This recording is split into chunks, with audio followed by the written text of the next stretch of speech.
Recently my wife and I were given the opportunity to try some psilocybin mushrooms. Both of us had previous experiences with larger doses of LSD, and we were both anxious to learn more about this sacred chemical first-handedly. At approximately 10:30 p.m., we began ingesting 2 grams of powdered mushrooms apiece. At first, I tried to eat a teaspoon of it and wash it down with water, but it was extremely difficult to swallow because my mind did not recognize the shrooms as food, and insisted on keeping my throat closed. After struggling with my first swallow, my wife suggested that we drink the mushrooms in V8. We decided this was probably our best option, so we mixed our shrooms in with the V8 and finished the remaining dose with relative ease. We sat with our friend who was there to observe our first psilocybin encounter and talked for about an hour, and decided to take 1 more gram of mushrooms apiece, again with V8. After I had completed the very last swallow of my dose, I became nauseous and vomited. While I was retching V8 and powdered shroom clumps into the kitchen sink, which, despite the vivid imagery provided, was not an entirely unpleasant experience, I noticed that the lights in the room were beginning to seem to pulse in intensity. I felt a wave of wonderment come over me, and felt great the brick in my stomach was gone and I was alive with energy. Gradually, my wife and I entered into a series of trance states, something that I have felt difficult to do on LSD. I experienced a series of visions in which I saw neon mushrooms, mushroom clouds, and other assorted mushroom-related animations. It was as if I had stumbled upon the great genetic library of psilocybin containing fungus everywhere. The effects of the mushroom continued to accelerate, and I was seeing patterns on the walls, ceiling, and carpet, similar to LSD patterns but more delicate. It was then that I was introduced to the wonderful world of nitrous with a psychedelic. My friend inflated a balloon, and instructed me to hold it in as long as possible.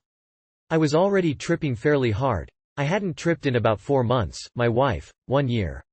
And was curious and unsure as to how the nitrous oxide, which I had only had at the dentist, and was not too impressed with the effects at the time, would interact with the psilocybin. I took a deep inhalation of N2O, and held it in. Nothing in the world can prepare one's consciousness for the experience of being smeared across infinity in a nanosecond.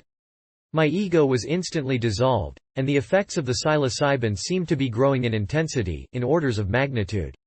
For what felt like a lifetime and more, but was probably only 10 seconds, I felt like I must have been tripping on 100 billion hits of LSD.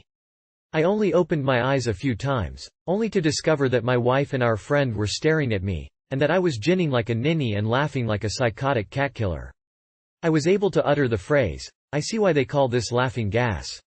For an instant, every essence of my being was completely disintegrated and annihilated, and I could hear what I can only describe as a rapid, flapping, sputtering noise accompanied by a high pitch. I thought that this was probably about as close as one could get to nirvana while still alive.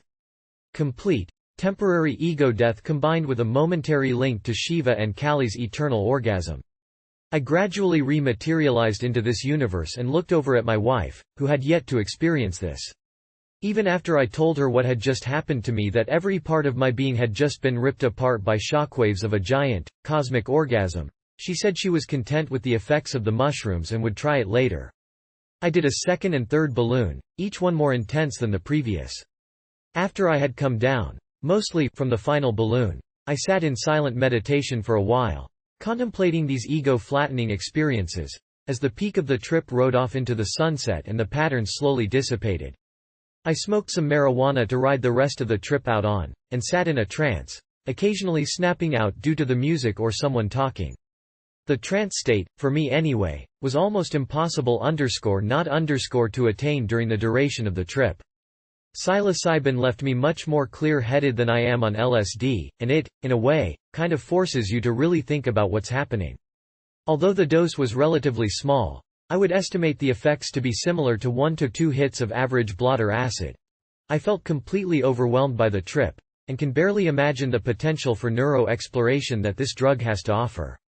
This trip has definitely given me a new respect for the mushroom, having felt their power first-handedly, and I look forward to taking larger doses soon. My wife seemed to have had a more intense trip than I did, and I suspect this is because I vomited much of my dose. She said she would estimate her trip at 3 to 4 hits of blotter acid.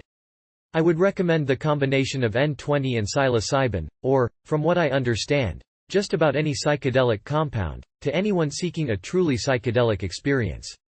The N20 seems to flip a switch in your mind, making you, temporarily, significantly less tolerant to the effects of the psychedelic.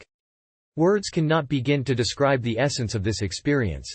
The nitrous sends you flying, light speed, into oblivion, and then yanks you back and sets you down gently in your chair, as you gradually remember that you have a body.